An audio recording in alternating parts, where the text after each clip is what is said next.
वळूया पुढील धक्कादायक बातमीकडे। ठाण्यातील आनंद आश्रमामध्ये नोटा उधळल्याचा व्हिडिओ समोर आला। व्हिडिओ केदार दिघेंनी ट्विटही केलेला आहे। आनंद आश्रमाचं पावित्र्य नष्ट केल्याचा आरोप केदार दिघेंनी केला। या व्हिडिओत काही लोक ढोल वाजवताना दिसतायत तर काही जण नोटा उधळतायत। या प्रकरणाचे तीव्र राजकीय पडसादही आता उमटलेत। आनंद दिघेंच्या आश्रमात नोटा उधळल्या।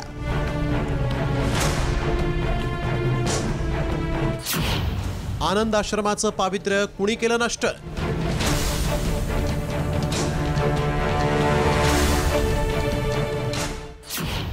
नोटा उधळणाऱ्यांवर कारवाई होणार?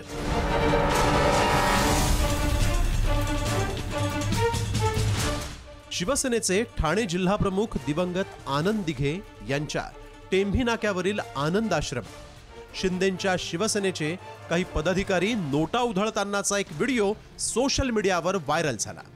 यावरून आता आनंद दिघेंचे पुतणे आणि ठाकरे गटाचे ठाणे जिल्हा प्रमुख केदार दिघेंनी शिंदेंच्या शिवसेनेवर टीका करत आमचा आनंद हरपला अशी प्रतिक्रिया दिली आहे।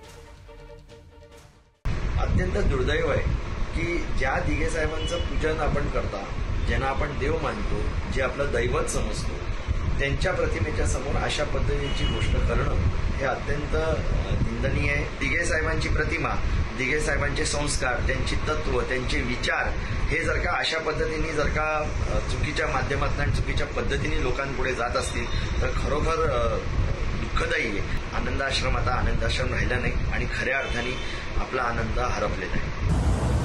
ही प्रथा आहे दरवर्षीची, टेंभी नाक्याचे गणपती विसर्जन करतानाचे काही लोक त्याचा गैरप्रकार आणि चुकीच्या पद्धतीने टीका करतात। मुळात शिवसेनेचे दिवंगत ठाणे जिल्हा प्रमुख आनंद दिघेंच्या टेंभी नाक्यावरील आनंद आश्रमात ठाणेकरांच्या समस्या सोडवण्याचं काम केलं जायचं। मुख्यमंत्री एकनाथ शिंदे हे दिघेंचे शिष्य म्हणून ओळखले जातात। शिवसेनेतील फुटीनंतर आणि राज्यातील सत्ता बदलानंतर मुख्यमंत्र्यांनी याच कार्यालयातून शिवसेना पक्षाचं काम केलं। सध्या हे कार्यालय मुख्यमंत्री एकनाथ शिंदे यांच्या शिवसेनेच्या ताब्यात आहे। त्यामुळे ठाकरे गटाला शिंदेंवर निशाणा साधण्यासाठी आयतं कोलीत मिळालं। दिघेंचे चेले म्हणवणाऱ्यांनी उत्तर द्यावं असा टोला खासदार संजय राऊतांनी शिंदेंना लगावला। आनंद दिघे असते हयात आणि असा धिंगाणा त्याने पाहिला असता तर त्याने तो भिंतीवरचा हंटर काढून अशा प्रकारे लुटीचा पैसा उधळणाऱ्यांना फोडून काढला। आनंद दिघे यांच्या वास्तूमध्ये हा धिंगाणा सुरू आहे।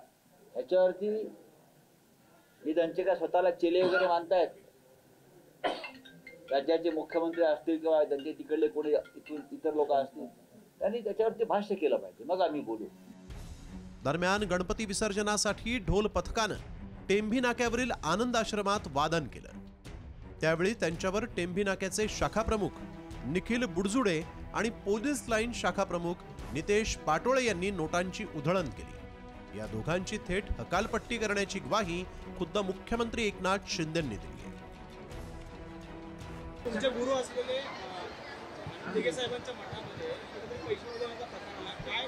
मी ते पाहिलं, त्याची चौकशी होईल। ज्यांनी असा प्रकार केलाय त्याला पक्षातून काढून टाकणार, त्याच्यावर कारवाई करणार।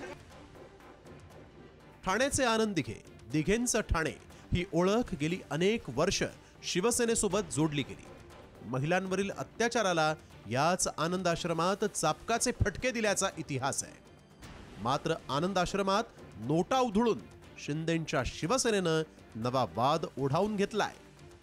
मालवण प्रकरण अजून शांत झालेलं नसताना ठाणेकरांची अस्मिता असलेल्या आनंद आश्रमातील या प्रकारानं शिंदे गटाची ऐन निवडणुकीच्या तोंडावर मोठी अडचण झाली आहे। ब्युरो रिपोर्ट, साम टीव्ही।